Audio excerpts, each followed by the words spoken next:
Hello everyone, কেমন আছো সবাই? আশা করি সবাই ভালো আছো। আমিও খুব ভালো আছি। আমি নীলাঞ্জনা নিয়ে চলে এসেছি তোমাদের কাছে নতুন আর একটা ব্লগ।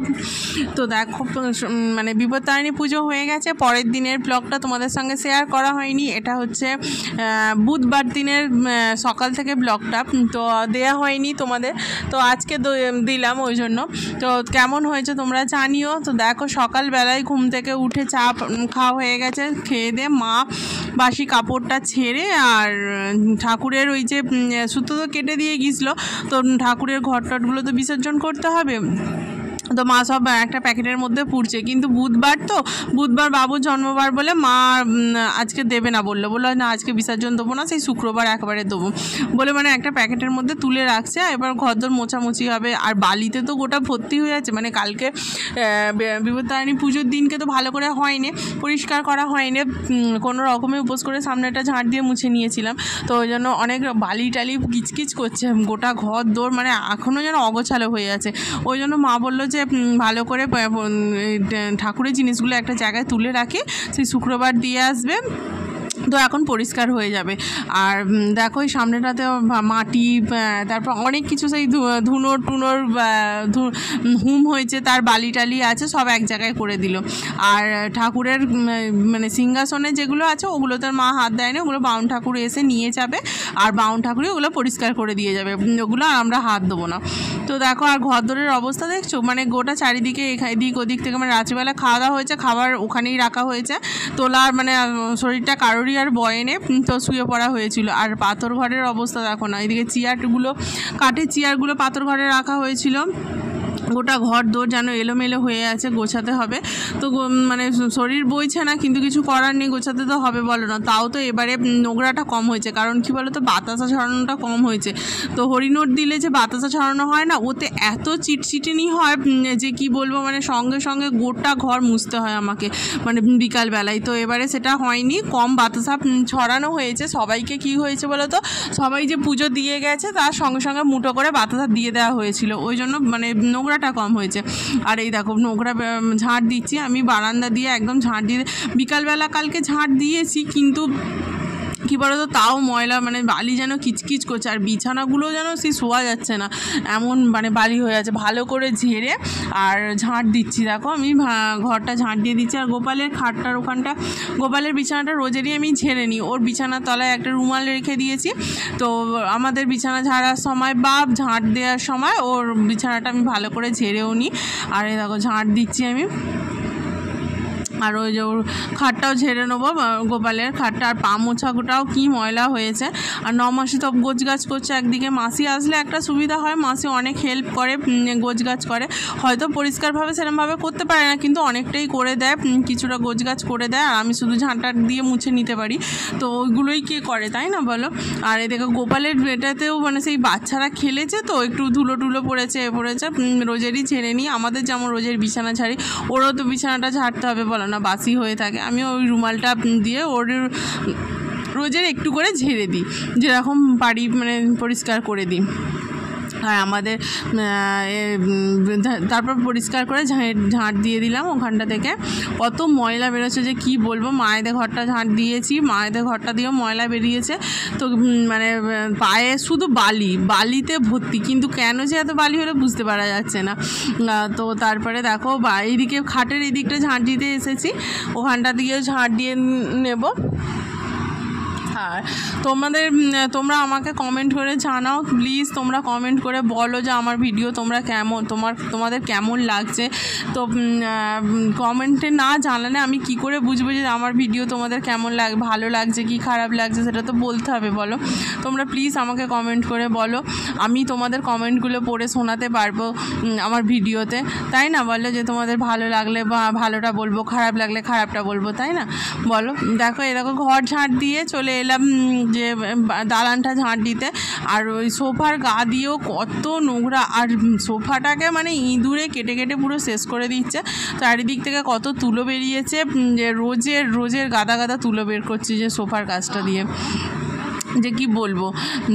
দেখো না, এত নোংরা যে মানে আর পারছি না। আর ভালো করে ঝাঁট দিলে দেখবে মুছতে বেশিক্ষণ লাগে না, কিন্তু যদি নোংরা থাকে আমার মুছতে যেন কি দেরি হয়। নোংরা টেনে টেনে লাঠি করে মুছি তো, নোংরা টেনে টেনে মুছলে না যেন সেই এমনিও দেখবে কাদা কাদা মতো ফুটে ওঠে। আর দেখছো নোংরা দেখছো কাদা কাদা হয়ে যায় না, বলো নোংরার ওপর মুছে নিলে দেখবে এক তো কাদা কাদা মতো হয়ে যায়, ভালো লাগে না আর মুছতেও দেরি হয়। ভালো করে যদি তুমি পরিষ্কার করে ঝাঁটটা দিয়ে নাও তাহলে দেখবে মোছাটা তাড়াতাড়ি হয়ে যায়, সময় লাগে না, তাই না? ঝাঁট দিয়ে নিলাম আমি, ঝাঁটটা দিয়ে ভালো করে পাথর ঘরটাও ঝাঁট দিতে হবে ভালো করে। পাথর ঘরটা তো খুব নোংরা হয়ে আছে, দেখতেই পেলে তোমরাও। আর দেখো আগের দিনে যে রান্না হয়েছিল না, আলুর দম, ডাল, আলু ভাজা, মানে আলুর দমটা খাওয়া হয়ে গিয়েছিলো। তারপর যা যা সব খাবার ছিল আমি সকালবেলা সব বার করে ফেলেছিলাম, কারণ লুচিও পড়েছিল, দেখছো তো। রাত্রিবেলা কেউ লুচি খায় না, শুধু আমি আর মাসিই খেলাম। আর ভাতটা মা গরম করে ফেলেছে, ভাত ছিল দুপুরবেলা মাসি নিয়ে এসেছিলো সেই ভাত। আর তোমাদের দাদাকে টিফিন দিচ্ছি আলু সেদ্ধ, শসা, ডিম সেদ্ধ। এই যে ডিম সেদ্ধ দিচ্ছে আর মুড়ি চানাচুর দিয়ে দেবো, ও আজকে খেয়ে নেবে, ওইটা দিয়েই খেয়ে নিচ্ছে। আর আমাদেরও সব ওই খাবার বের করে নিয়েছি। আর দেখো বাবু স্কুল গেছিলো, স্কুল থেকে আসতে আমরা সবাই মিলে টিফিন খেতে বসে পড়েছি, মানে যে যেটা খাবে সে সেটা নিয়েই বসে পড়েছি সবাই মিলে। সবাই বাপিও খাচ্ছে আর বাবু ওদিকে খাচ্ছে, মাসি খাচ্ছে, মা খাচ্ছে, আর আমিও খেয়ে নিলাম। তারপর এইদিকে চলে এলাম রান্নার দিকে, চান করে সে রান্না বসিয়ে দিয়েছি। আর বাসন মাজা হয়েছে সেই কালকে থেকে, যে সকাল থেকে যে বাসন মাজা হয়েছে সব উপর করাই আছে, গোছানো আর হয়েছিল না, শরীর বইছিল না, গোছানো আর হয়েছিল না, সেইগুলো রান্নাটা বসিয়ে দিয়েছি একদিকে, আর এইদিকে একদিকে বাসন গোছাচ্ছি, যেখানে যা জায়গার মতো রাখার সব রাখছি, একটা একটা করে করছি। দুটো কড়া ঝেলেছি, মা গেছে নিচে ভাত করতে, মা কাঠেই ভাতটা করে, অনেক কাঠকুটো পড়ে থাকে তো ওই জন্য মা কাঠেই ভাতটা করে নেয়। আর জল গরম লাগে, একটু বৃষ্টি মানে মেঘ হলেই তোমার দাদার জল গরম লাগে, ওই জন্য আরও হাঁড়িতে জলটা বসিয়ে রাখে বলে ও মা কাঠেই ভাতটা করতে চলে যায় রোজেরই। তো তারপর দেখো আমি বাসনগুলো গুছিয়ে নিলাম, গুছিয়ে আর মাছ তো হবেই, কারণ উপোস করে পরের দিন তো মাছ খেতেই হয়, মাছ শাক খেতে হয়। তো মা শাক নিয়ে এসেছে, শাক হচ্ছে আর মাছ হচ্ছে, মাছ হবে আর ভাজা, আলু ভাজা হচ্ছে, আর কি হয় দেখা যাক। তারপর মানে আমি রান্না করছি আর এদিকে আদার্স কাজ করছি, মাসি ওইদিকে বাবুর কাছে বসে আছে। আর ওইদিকে তো দেখো এদিকে কাজ করছি, করতে করতে ওইদিকে টুকিটাকি বাসন পড়ে আছে, ওগুলো টুকিটাকি করে মেজে নিচ্ছি, মানে এদিকে রান্না করতে করতে টুকিটাকি করেও ফেলছি কাজগুলো। তো আর রান্নাঘরের মধ্যে বাসন কোসন মানে একই জায়গায় থাকলে কি বলো তো সুবিধা হয় একদিকে, আর অন্য জায়গায় গিয়ে রাখলে না একটু অসুবিধা হয়, এদিক ওদিক যেতে হয়। আমার যেহেতু একই জায়গার মধ্যে সব কিছু থাকে অসুবিধাটা হয় না। তারপর দেখো রান্না হয়ে গেছিলো, খাওয়া দাওয়া হয়ে গেছিলো, অনেকটা সময় কেটে গেছে, দুপুরবেলা আমরা শুয়ে পড়েছি, বাবুও শুয়ে পড়েছে, তোমার দাদাও শুয়ে পড়েছে, আমি তারপরে এলাম শুতে, তারপরে এসে দেখি ওরা দুজনে শুয়ে পড়েছে। তো যে ভিডিও করছে আমার ছেলে মুখে চাপা দিচ্ছে কম্বলটা নিয়ে, আর ওর বাবাকে ডাকছে, বলছে দেখো দেখো ভিডিও করছে, বাপ বেটা দুজনে যায় দেখো কীর্তন করছে, ওই করে দুজনে সব সময় সাপ আর লেউল হয়ে থাকে। আর এই দেখো ভেটকি মাছ সন্ধেবেলা, তারপর সন্ধেবেলা হয়ে গেছিলো, ঘুমিয়ে শুয়ে পড়েছিলাম। ঠাকুরের ভেটকি মাছ বার করেছি, আজকে ফিস হবে, চিলি ফিস হবে। আর ঠাকুরের বুধবার যেহেতু পরের দিন বৃহস্পতিবার ছিল, তো ঠাকুরের বাসন মাজতে হবে, নিয়ে এসেছি মাজবো বলে। আর এই দেখোটা পুজোর বাসন এত পড়ে আছে, মাজা হবে, ওগুলো পরিষ্কার করে মাজা হবে, একটু সামলে নিই কি তারপরে মাজা হবে। তো ঠাকুরের বাসনগুলো দেখো মেজে ফেলেছি, চকচক করছে, দেখেছো তেঁতুল দিয়ে আর সার্ফ দিয়ে মেজেছি, পুরো একদম চকচক করছে, তাই না বলো। আর দেখো চিলি ফিশ হবে বলে মাছগুলোকে ম্যারিনেট করে রেখে দিয়েছি অ্যারোট দিয়ে। আর দেখো মা আটা মেখে দিয়েছে, রুটি হবে। তো আগে ওগুলোকে ভেজে নেবো, যেমনভাবে চিলি চিকেন করে সেমভাবেই করবো। তো আগে ওগুলোকে ভেজে নেবো, তারপর চিলি চিকেনের মতো পেঁয়াজ ক্যাপসিকাম ভেজে তারপর যেমন সস টস দিয়ে যেমনভাবে করে সেমভাবেই করব।